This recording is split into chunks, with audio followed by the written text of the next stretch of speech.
teams played, particularly in the fourth quarter, when the game was very much in the balance on both sides of the ball? I thought we played good. I thought we played really hard the entire game. Um, I thought we played really hard the entire game. There's always, mistakes, but you overcome them by just playing hard and having good tempo. And I really thought we did that on all three sides of the ball. And this is, of course, a really good team. An extremely strong physical team, maybe the strongest, most physical in the conference, certainly one of them. And with very talented players. And so it's one of those things where you kind of are constantly exchanging blows. Thought our defense played really well, mitigating the run game. Thought offensively, other than an exception here or there, we were really productive because against these guys you don't get very many plays, just for the record. We ended up with 77 plays, but we didn't have very many early. Part of it is because those cats used the whole clock the whole game. So anyway, I thought it was a great team win. Thought we played extremely hard, and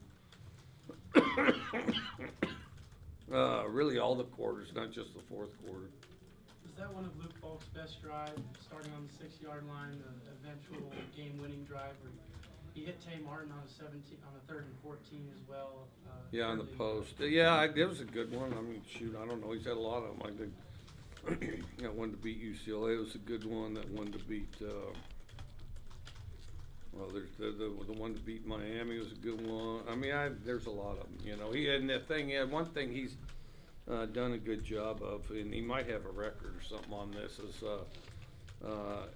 he's been involved with probably more comeback drives maybe than anybody in the history of the Pac-12.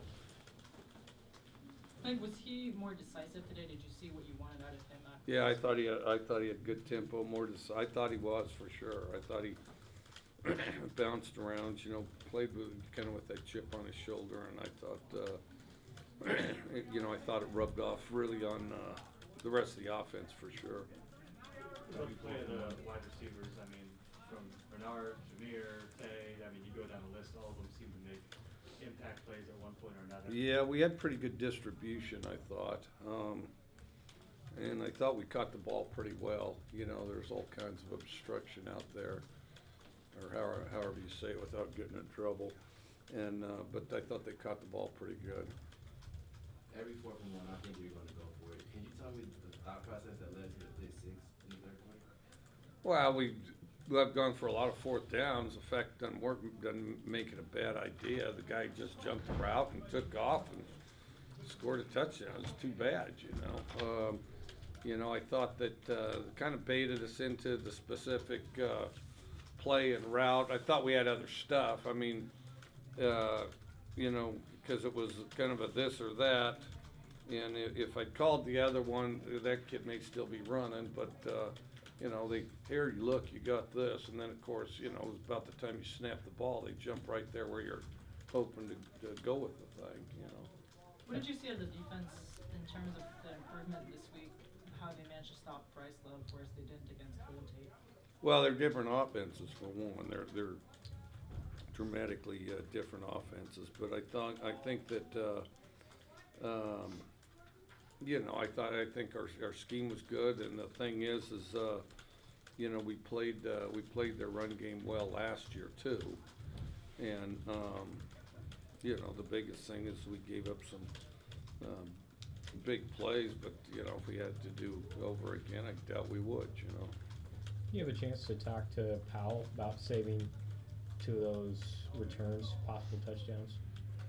Well, I mean, we're happy for Powell, but we're not happy about the rest of it because we weren't very good on kickoff cover today, and I mean, we're glad that he made those tackles, but kind of the idea of it is we draw this up. We're not really drawing it up saying, hey, if we do this, this, and this, we can funnel the guy right to Powell, and then he can make the tackle. I mean, we're kind of doing the opposite of that. We kind of start back. We go, okay, here's Powell. Now, if all these other guys do this, this, and this, they won't get to Powell. Well, so it had an inverse effect. But anyway. How special was it for senior Frankie Louvu with his family on hand for the first time to close out the game with that interception? I guess it was pretty special. I haven't given it much thought, but yeah, his family's fantastic. Fantastic people all the way over there from the old country, you know. You ever get a chance to meet them? Yeah, I did, and it was kind of random. I was there doing, you know, June Jones's charity event. Okay, so now one thing you got to understand about American Samoan, it's one of the most unique things I've ever seen. And they only have a couple flights a week. They only have a couple flights a week. So some of the people you see in town, you know, doing various other jobs, whether at a restaurant or whatever, when that plane comes in, they have kind of a part-time job working at that airport. And so you'll see a bunch of friendly faces you've seen throughout the week. All of a sudden they're working at the baggage check, the security check. You know, it's all people you've seen around the island because there's not that many people there on the island. Well, the other thing is people are always anxious to see who comes off the plane because a lot of times it's family, friends. And so they'll wait under this kind of big outdoor sort of pavilion thing to see who comes off the plane, to see how people going onto the plane, but see people coming off the plane. And there'll be kids out there playing, there'll be families there, there'll be, you know, really like the whole island out there around, you know, that airport, the outside the airport.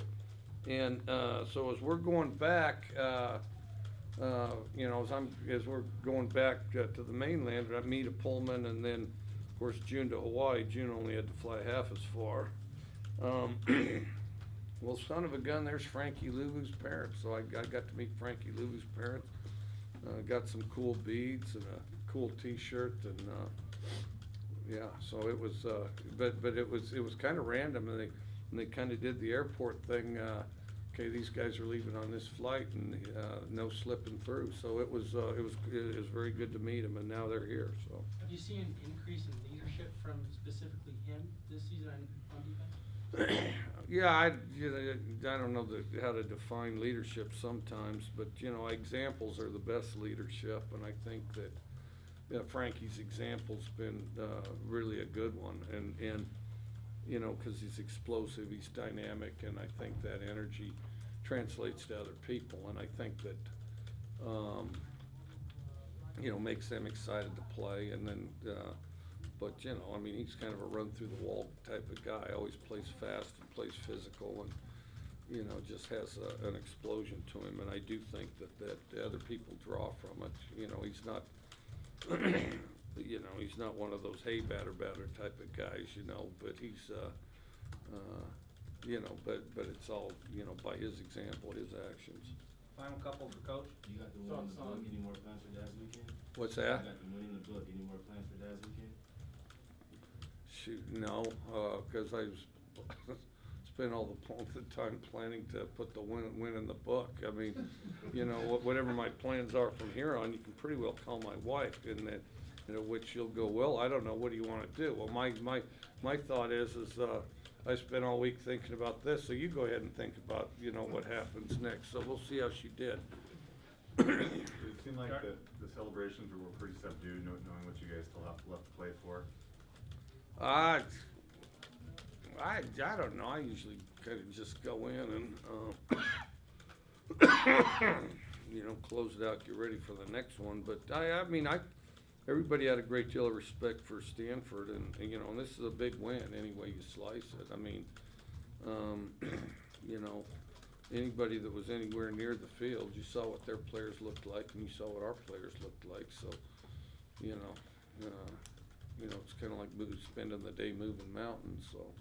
Darnay, what do you got? I know you guys probably aren't going to hang a banner for 7-0 at home, but any satisfaction in just being able to complete your home schedule the way you guys did this year?